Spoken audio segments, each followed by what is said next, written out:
Shalom. Ulapo na kipofu usimshike mkono. Wakoloni waliweza kuligawa bara la Afrika kwa kutumia vitabu hivi vya dini, Biblia na vitabu mbalimbali vya kidini, Qur'an na kadhalika na kadhalika. Hii Biblia usishangae kuwa hivi, iko kazini sana hivi. Iko kazini sana.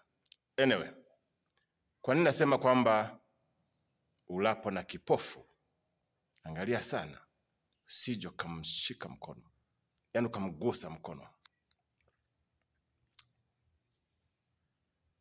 Pamoja na kwamba wakoloni walitumia vitabu vya dini, zikiwemo Biblia zetu hizi, Biblia zetu hizi, Qur'an na kadhalika, kuwaibia wa Afrika, kuligawanya bara la Afrika na rasilimali zake wakazihodhi na kadhalika na kadhalika.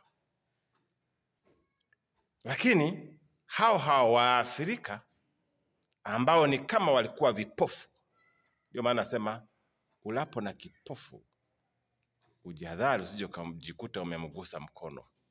Kwa hiyo wa Afrika kama vipofu vile, chukulia wa Afrika kama vipofu. Wakati ule sije kasema sasa nasema wa Afrika ni vipofu. Nasema wakati ule, wakati wa koloni wakiligawa bara la Afrika. Sasa wa Afrika kama vipofu hawakujua, hawakufahamu kwamba makusudi ya hawa koloni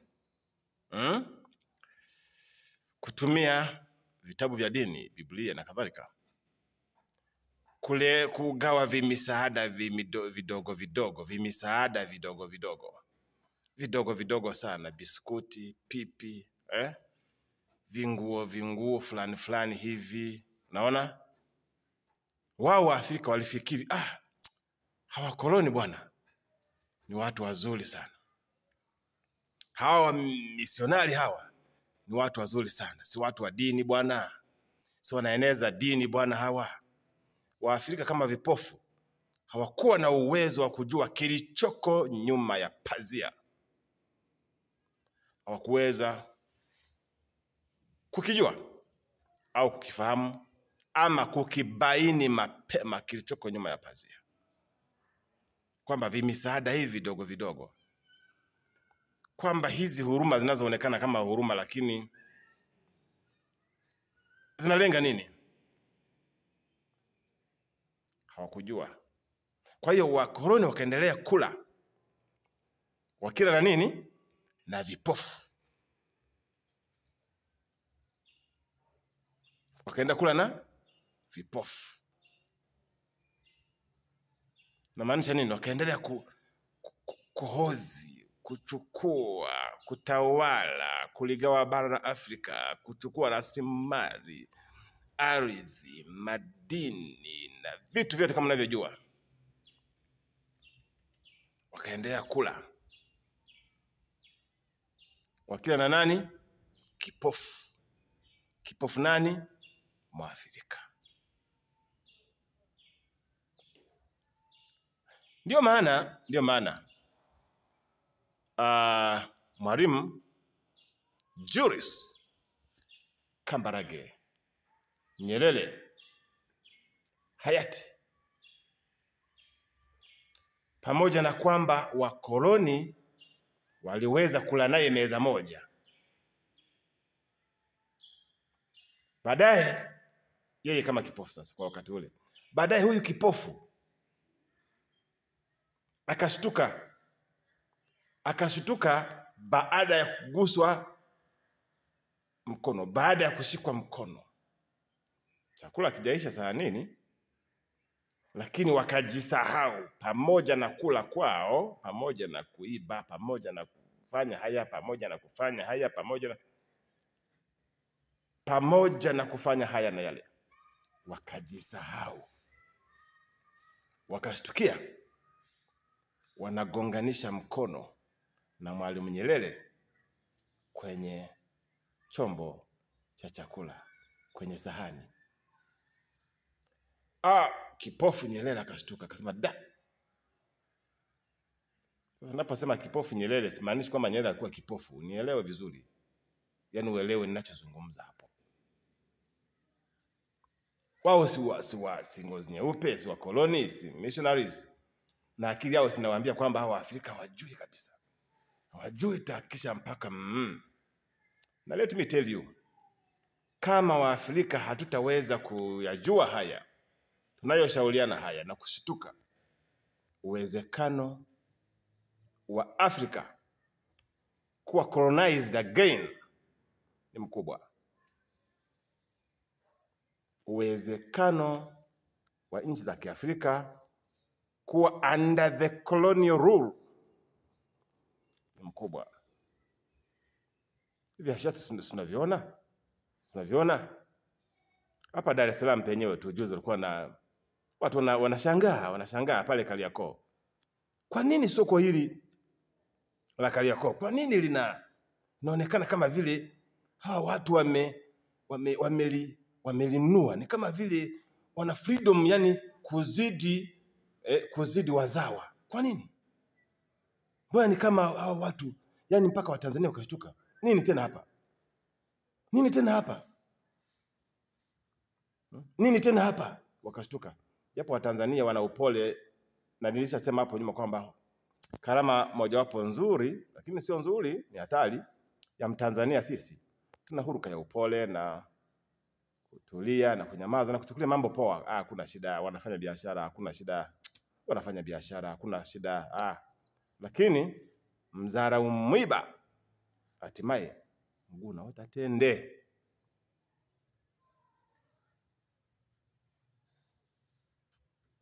Kwa hiyo ni kama hivyo. Kariakoo wakashtuka sasa. Kwamba hapana. Mbona Wachina ni kama imekuwa too much? Lakini sio Kariakoo tu. Sio Kariakoo tu. Kifuatilia katika taifa letu la Tanzania, mbona ni kila engo, ni kama watu wanakuja kwa kasi. Ni kama baadhi ya watu wanakuja kwa kasi. Ndio maana nasema si Tanzania tu, Afrika kama haitashtuka possibility ya kuwa under colonial rule, kwa chini ya utawala tena wa kikoloni, kuwa colonized again ni kubwa. Sasa basi Nyerere akashtuka baada ya kuwa ameguswa, au wakoloni wakamgusa mkono, akamshika mkono. Sinaelewa fasihi hiyo. Akashtuka akasema chakula kimeisha hiki. Chakula kimeisha hiki. Tunakula wote sahani moja. Sasa mpaka nashikwa mkono, mpaka naguswa mkono wangu, maana yake chakula maeneo yake huyu mtu, hawa watu hawa, chakula kimeisha. Mpaka naenda kuambulia patupu. Mwalimu Nyerere akasema hapana. Lazima nitafute njia yote ile pasipo kumwaga damu. Hawa watu ambao wameanza kunishika mkono wakati tukila chakula sahani moja, yawezekana chakula kaisha hiki. Tafadhali mrudi nyumbani, tunahitaji uhuru. Tunahitaji freedom, we need freedom. Yule Mwalimu Nyerere alifanya kitu kizuri sana huyo baba wa taifa. Fanya kitu kizuri sana.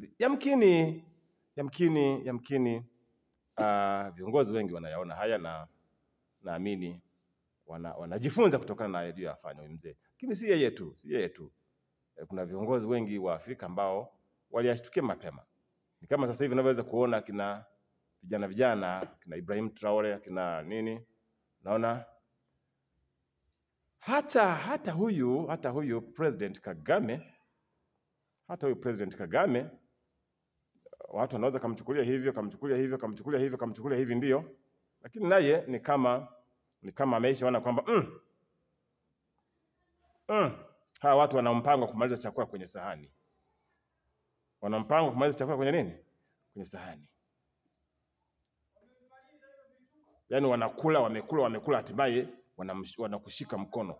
Ukila na kipofu usimshike mkono. Namaanisha nini? Simaanishi kwamba yani uelewe positively, unielewe positively, unielewe kwa mtazamo chanya. Usije kanielewa kwa mtazamo hasi. Ninaposema hivi simaanishi kwamba watu waendelee kuiba. Watu waendelee kutumia vitabu vya maandiko kwenye vitabu vya dini kuiba. Simaanishi kwamba watu watumie Biblia kama wakoloni walivyofanya kinyume.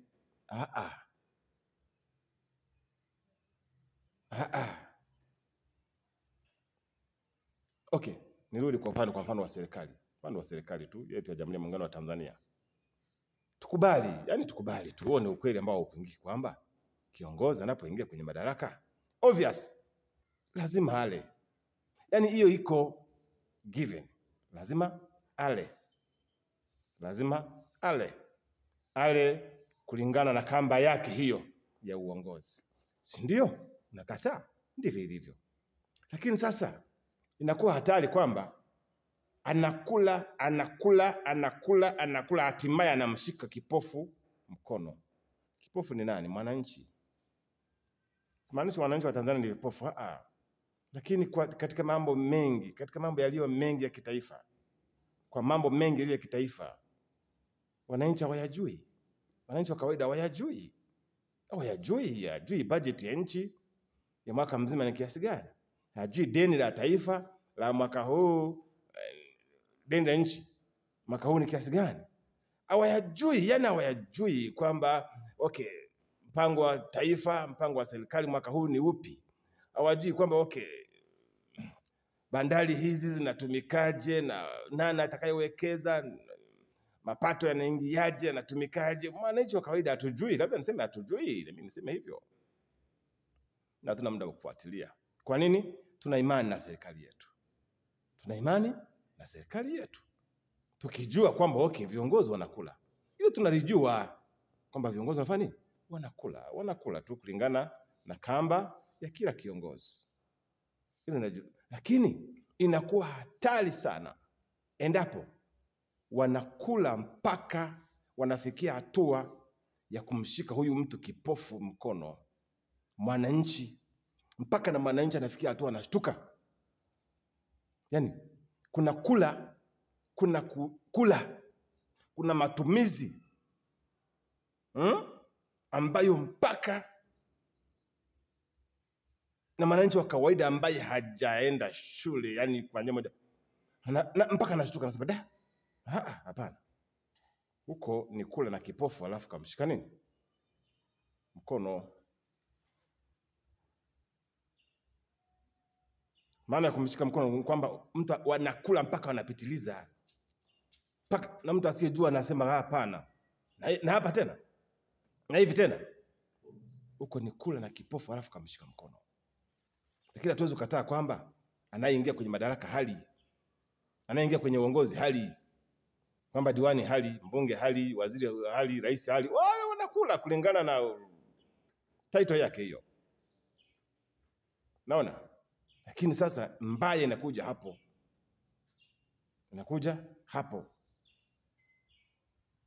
Kwa mmekula mpaka unamshika kipofu mkono.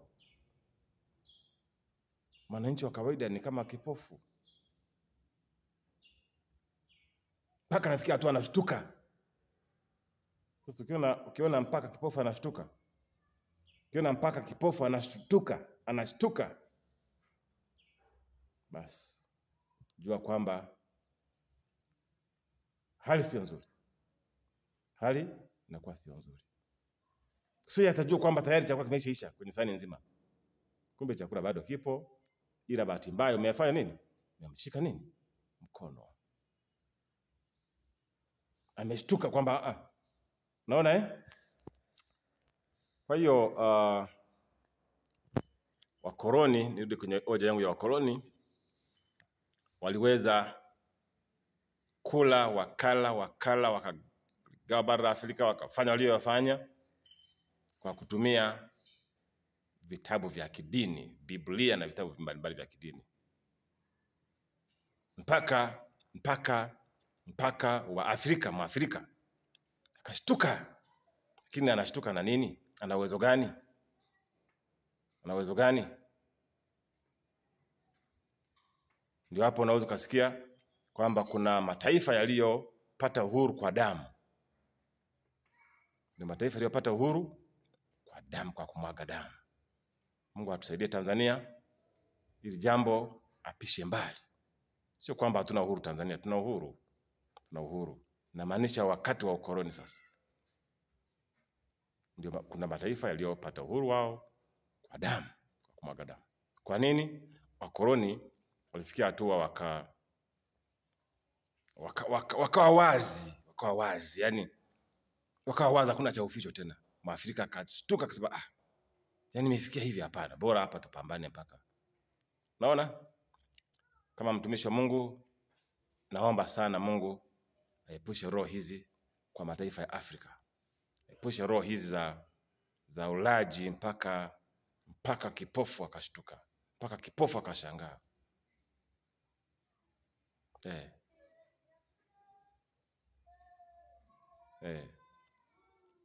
Na kama nilivyokwisha kusema hapo nyuma ni kwamba vitabu vya dini hivi visije vikatumiwa vice versa, vikatumiwa vibaya. Watu wakazitumia dini vibaya kwa nia na makusudi yao ili kumdanganya huyu kipofu. Wakatumia vitabu vya dini vibaya, wakatumia dini vibaya.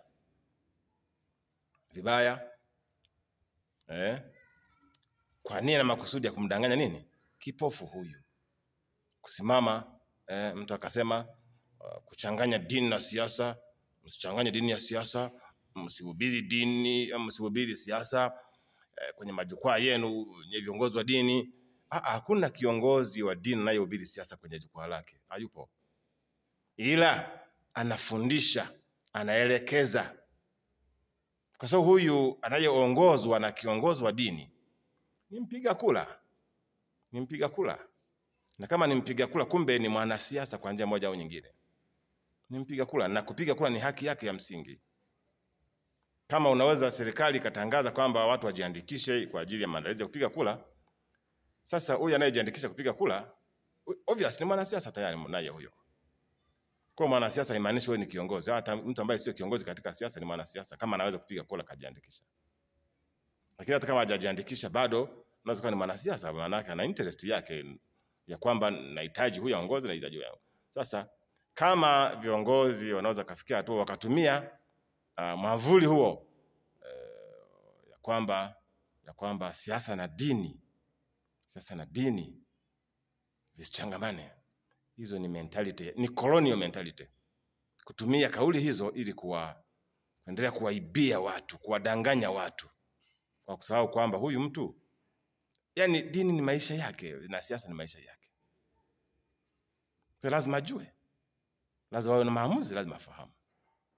Sasa wakoloni hili jambo walitumia vibaya la matumizi ya Biblia, la matumizi ya vitabu vya dini. Wakatumia katika kuligara bara Afrika na kuiba rasilimali za Afrika na kadhalika na kadhalika.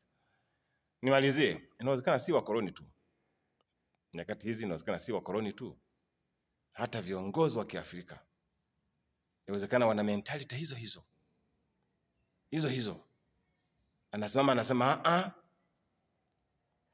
kiongozi wa dini mkae katika dini, ni kweli. Lakini kiongozi wa dini pia ni mwanasiasa. Si mwanasiasa kwamba ataenda kuombea siasa, lakini kama anaweza kupiga kura na kwa na maamuzi na mapenzi yake katika nani aongoze, basi nani mwanasiasa kwa njia moja au nyingine. Kiongozi wa dini lakini pia ni mwanasiasa.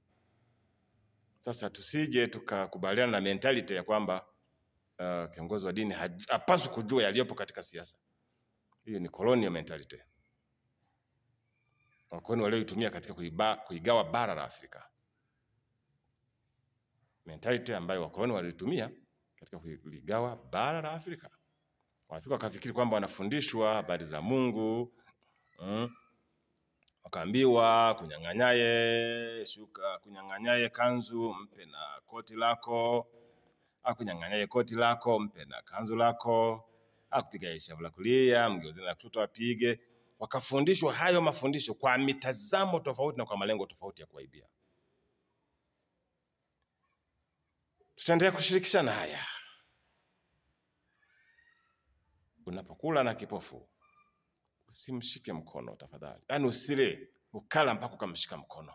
Ukimshika mkono atashtuka, na akishtuka ni changamoto. Asante sana.